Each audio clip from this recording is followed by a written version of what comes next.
আসসালামু আলাইকুম শেখ, আশা করি ভালো আছেন। আমি একটি হাদিসে শুনেছিলাম যেখানে বলা হয়েছে কিয়ামতের ময়দানে আল্লাহ তাআলা করুণা করে বান্দার গোপন গুনাহগুলো গোপনে রাখবেন এবং ক্ষমা করে দিবেন। অন্যদিকে আরেকটা হাদিসে উল্লেখ আছে যে কিয়ামতের ময়দানে পাহাড় সম সওয়াব নিয়ে উঠবে, কিন্তু তাদের গোপন পাপের কারণে তারা জাহান্নামে যাবে।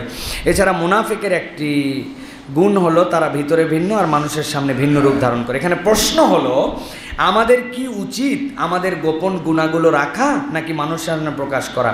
এবং এসব গোপন পাপের কারণে কি আমরা মুনাফিকের কাতারে পড়ে যাব? প্রশ্নটা বড় হলেও খুব গুরুত্বপূর্ণ জিজ্ঞাসা। তিনটা দিক এখানে আছে। আল্লাহ রাব্বুল আলামিন কিয়ামতের দিনে বান্দাদেরকে ডাক দিবেন।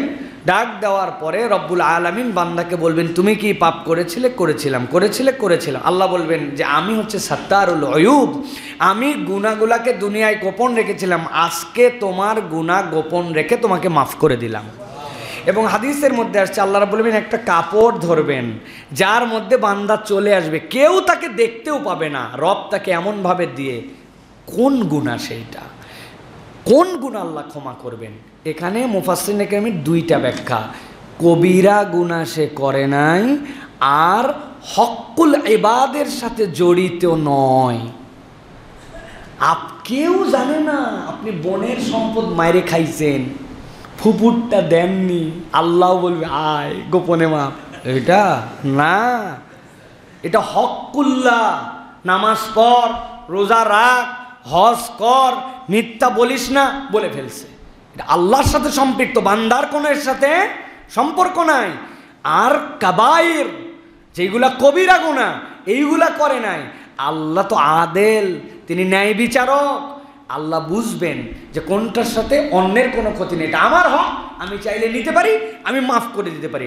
আল্লাহ এই গুনাহগুলা গোপন রেখে মাফ করে দিবেন। আর যেই গুনাহ আল্লাহ রাব্বুল আলামিন ওই দিন তার সব আমল খেয়ে ফেলবে, ওটা নিফাকির গুনাহ। উপরে ইসলাম, ভিতরে ইসলাম নাই। উপরে উপরে মাহফিল কমিটির সভাপতি সেজে উপরে নাম দিয়ে প্রধান অতিথি, কিন্তু ও চায় না আল্লাহর জমিনে আল্লাহর বিধান কায়েম হোক। হুজুর পছন্দ করে না, স্বার্থের কারণে নাম দিচ্ছে, তো মুনাফিক। ওই গুনাহ মাফ হবে না। ওইগুলা হজ বহুবার করছে, ওইগুলা যাওয়ার পরে দেখবে হাওয়া, কিচ্ছু নাই। 2 লাখ টাকা দান করে দিছে, ও তো ভোটের জন্য দান করছিল, টাকাও হয়তো ঠিক মতো দেয় নাই, কিন্তু গেলেই 2 লাখ, গেলেই 5 লাখ। ওইগুলো হচ্ছে নিফাক।